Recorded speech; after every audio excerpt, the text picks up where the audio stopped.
What you just saw was but a small snapshot of the violence that's erupted in multiple US cities over the last couple of days. Speaking as a foreign observer to this, it's been absolutely terrifying watching all of this unfold. The burning buildings, the looting, the fighting, and it kind of makes the UK's obsession with a government official who decided to go on a drive just to test his eyesight seem fairly quaint by comparison. But the riots ultimately impact us all over the world. We're seeing similar protests erupt in the UK as well as Germany, although at the time of recording, none of these have turned violent.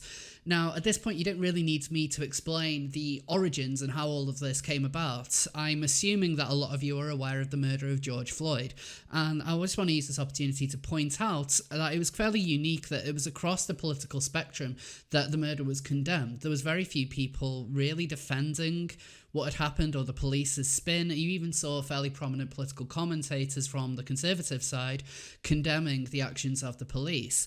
And their actions following this, their weird autopsy report, doesn't seem to be believed by anyone from what I've seen at least. Now, Floyd may well be the catalyst for what has happened, but since the initial protests, the whole matter has spiraled out of control. And the focus really is now shifting from Floyd's murder to the far-left agitators who seem to be reveling in the violence. Now, it's fair to point out that it's probably not just the far left at this point who are causing the riots to be at the scale that they are. I've no doubt that some of this might have to do with pent-up frustrations from lockdown. You're seeing people who have been forced into their homes for months at a time with their freedoms severely curtailed, and they're probably using all that pent-up frustration that they've gathered during that time and are using it to kind of lash out at society at large. But a lot of these people are ones who generally have no faith in society anymore. They have no stake in it, and so they've decided that burning it all to the ground is the best way forward. Despite all of this, though, the far left's influence in what's going on really needs to be addressed, because this is one of the first times we've actually seen Antifa and general other far leftists really cause carnage at this scale. Normally when we talk about political violence, it always seems to be focused on the far right. Everyone remembers Charlottesville. And at the time, it was perfectly correct to have a conversation on what was seen as the rise of the far right. But a similar conversation about the far left never seems to take place. We're focused so much on the likes of Brexit and Trump being far right, and that seems to be used as evidence that, Nazism is just around the corner. Nobody stops and thinks about communism and what the far left can do when they gain a little bit of power. In these situations, they're clearly using what's going on for their own gain and to be able to role play as violent revolutionaries. Now, I'm sure there's going to be a lot of people pointing out that, how do you know that this is Antifa? Because Antifa are a decentralized organization. They don't really have a head in the same way that a lot of other political groups do, but there's certainly a lot of telltale signs that Antifa are indeed involved in this. We've seen the black bloc techniques that are often used by Antifa. We've seen Antifa signs and slogans, a lot of anti-police rhetoric, whilst I'm aware that a lot of this is pent-up frustration about the police and is the reason why the protest started in the first place. You don't often see phrases like all cops are bastards coming out from anyone but the far left. We've also seen clear violence against Trump supporters, just general kind of American patriots. We've even seen a Antifa supporter paying protesters to cause violence, and a lot of this has been addressed by the Attorney General, William Barr. Unfortunately, with the rioting that is occurring in many of our cities around the country, the voices of peaceful protest are being hijacked by violent radical elements.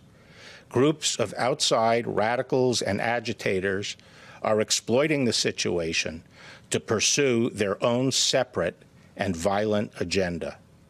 In many places, it appears the violence is planned, organized, and driven by anarchic and left extremist groups, far-left extremist groups, using Antifa-like tactics, many of whom travel from outside the state to promote the violence. But it should also be noted that there are Black Lives Matter activists who have also noticed this kind of surge in the far left, and in particular far left white people getting involved in what's happening and smashing up various businesses. And a lot of them have done a good job in calling this out. Now they circling. See then, look. I want you to know this is not. Don't police people's way of Let me tell you this. themselves. This is not a black woman who's putting Black Lives Matter. I just want you to know that right, but y'all doing that for us, and we ain't asked you to do that. Listen, don't spray stuff on here when they gonna blame black people for this, and black people didn't do it. But despite all this, you would assume that the media, that the people in charge, the elites, so to speak, would be using this time to condemn what is going on and not try and play it down. Well, unfortunately, that's not quite what we're seeing. For example, CNN have really tried to play down everything which is happening. Where, for example, you had this famous clip of a reporter standing outside a burning police station telling everyone that the mood is generally fine. And you had another reporter talking about how it's a fairly relaxed atmosphere, only to have bottles thrown at him, and then he made excuses. All of this is ironic, of course, because the CNN office in Atlanta was actually targeted by rioters, and quite a lot of damage was done. But more notably, we've had figures in authority claiming that actually everything that's going on is because of white supremacists. Who are they associated with? What platforms are they advocating for? And we have seen things like white supremacist organizers who have posted things on platforms about coming to Minnesota. We are checking to see, do the folks that we have made arrests on and that we have information, are they connected to those platforms? You also had the mayor of Minneapolis saying that they're now confronting white supremacists, members of organised crime, out-of-state instigators, and possibly even foreign actors to destroy and destabilise our city and our region. Now, it's interesting that they drop in the foreign actors. It seems like the Democrats can never quite drop that Russia angle, but the angle that they've tried to point at this being white supremacist is fairly suspect at best. What they would normally consider to be their smoking gun is a group of protesters holding a swastika flag, but nobody seems to be acknowledging that there is a Antifa logo on one of their lapels, and another protester is holding a lighter. So it appears that it's actually Antifa supporters wanting to set the flag on fire rather than actually being the far right trying to stir up hatred. It seems fairly weak that they're trying to bring all of this in, and it really feels as though they're trying to shift the blame as much as they can onto a group which, as far as we can tell, has actually no presence at what's happening. And then we also have the celebrity angle, with big name celebrities wanting to pay the bail of some of the rioters, and other names such as Taylor Swift and Lady Gaga talking about the riots without actually addressing any of the violence. All of this response is quite interesting when the narrative really tries to be forcing this white supremacist angle. So, are the celebrities financing white supremacists? I mean, who really knows at this point? But it's really suspicious that they are trying to shift the blame away from a radical group that has had a lot of documented instances of violence in the past, and they seem to be doing their best to try and shift the blame away from them. This, of course, is not a new tactic. CNN, again, have a weird relationship with Antifa. One of their reporters last year met up with an Antifa activist who showed off her really adorable knuckle duster and her knife. And they tried to paint this as like she was some sort of real activist who was going out there fighting the good fight rather than a far left radical and a quite dangerous individual.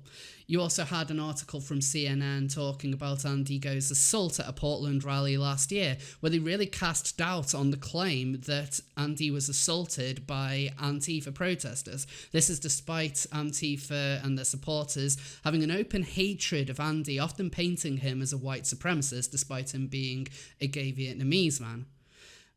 But the truth of the matter with all of this is that these are political radicals. They're taking advantage of a very desperate situation. What initially started out as a protest highlighting police brutality has erupted into something a lot different. This is comparable to Charlottesville, or should be comparable to Charlottesville, if we're looking at the grand scope of talking about political extremism. These are people who are taking advantage of one group's narrative and using it for their own ends, and they don't seem to care that there are going to be a lot of black people who will suffer as a result of what they're carrying out. We've seen footage of black business owners, one of which even had his shop looted whilst he was on camera. We've also had this disabled lady talking about how horrific it's been living near these riots. Now, if these protesters really cared about black people, would they be doing this? I somehow don't think so.